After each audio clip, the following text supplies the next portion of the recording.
Thank you. I first want to acknowledge and thank all my colleagues for their work, as well as central staff and my office staff, Michelle, Dave, Marisa, Christina, who have worked really hard and diligently throughout this process. I want to thank the Education and Culture Committee members, Kristen Mink and Councilmember Albanaz, Councilmember Kristen Mink and Councilmember Albanaz, as well as all the staff, Ms. McGuire, and everyone who helped staff us, and all the many joint committee staffers.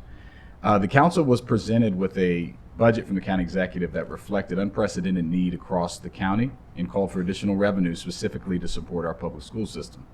I first want to highlight some of the things I'm happy for. I think you should start with the good. When people ask me good news or bad news, I always say good. School construction, we talked about. Critical. So happy we're going to move that forward. Rent relief. The over 130,000 families in Montgomery County that are hanging on by a thread and trying to pay their rent, they're going to have some help, and we're going to hopefully continue to pass policies that will help them as well. Guaranteed income.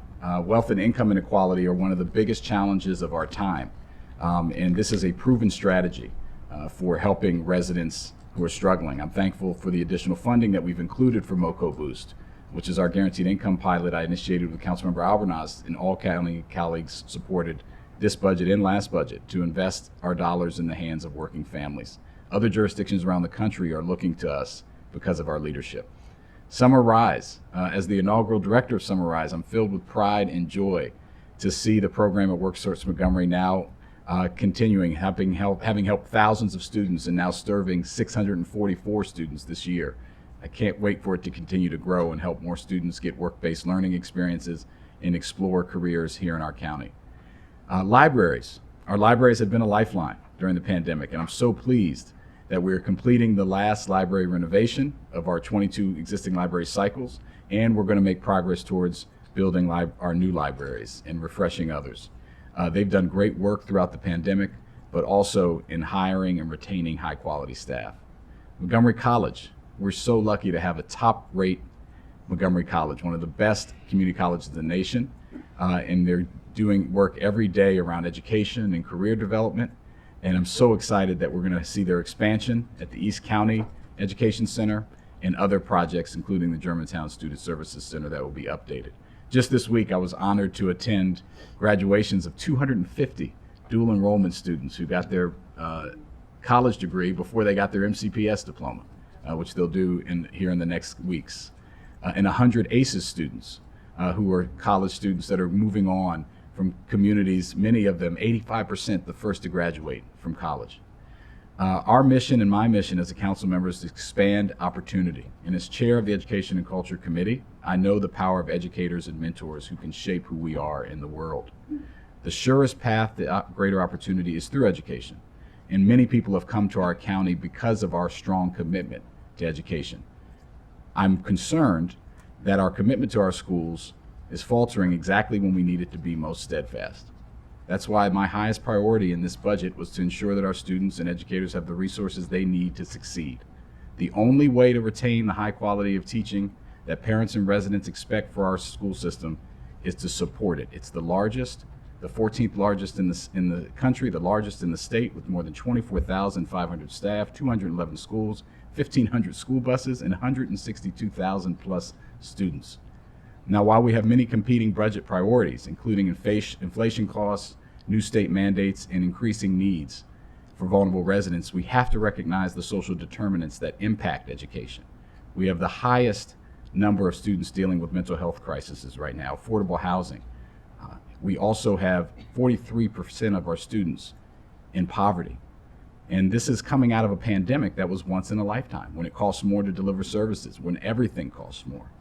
I'm glad that we were able to invest in the compensation increases for our workers and our public safety professionals and our county government workers who are focused every day on improving the lives of their fellow residents.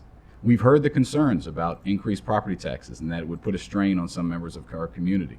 And we've worked to try to minimize that to the extent possible by also recognizing the collective need and strain that I just talked about in our schools and our public safety professionals and other county government officials who provide services are feeling every day. We have to get the restructuring going. I appreciate the county executives and OMB's commitment that that's going to happen. We need to see it. The Education and Culture Committee has worked hard to hold the school system accountable We've had in-depth sessions during this budget, and we will continue to do that. But we cannot fund long-term success on one-time money. We have to invest in the tools and resources our educators need, not just for their salaries, but for our students that they're supporting. I finally want to say something about transparency. We began the year with the promise of openness and honesty on this council, but yet when it came to the most impactful decisions regarding this budget, there's been disappointing lack of transparency. The tax increase, the items selected for the reconciliation list, were all decided behind closed doors. The priority and high priority categories are misnomers. Each committee spent time labeling budget items and put them in these categories thinking that they might be funded along with the public. Not a single item on the priority list was part of the so-called reconciliation process. A better name for the priority list would have been the not fund list, because they received no discussion, no consideration, and ultimately no funding. I've heard from residents, nonprofit partners, and agencies, even this morning, that many thought they were left with the false impression of what the council was doing. It was confusing to the public and to many council members and staff. We can and must do better. And while there's no perfect budgeting process, we need to set clear expectations for the public, define the process clearly for council members to make informed decisions, and have the hard discussions about how we prioritize funding in front of the public. Without transparency, we continue to see distrust in government. I hope that we will continue to improve this process going forward. I like the idea of Councilmember Balcom and zero-based budgeting, because when you start from the FY23 budget, that's not how you start a budget in your household. We started, what do we need this year?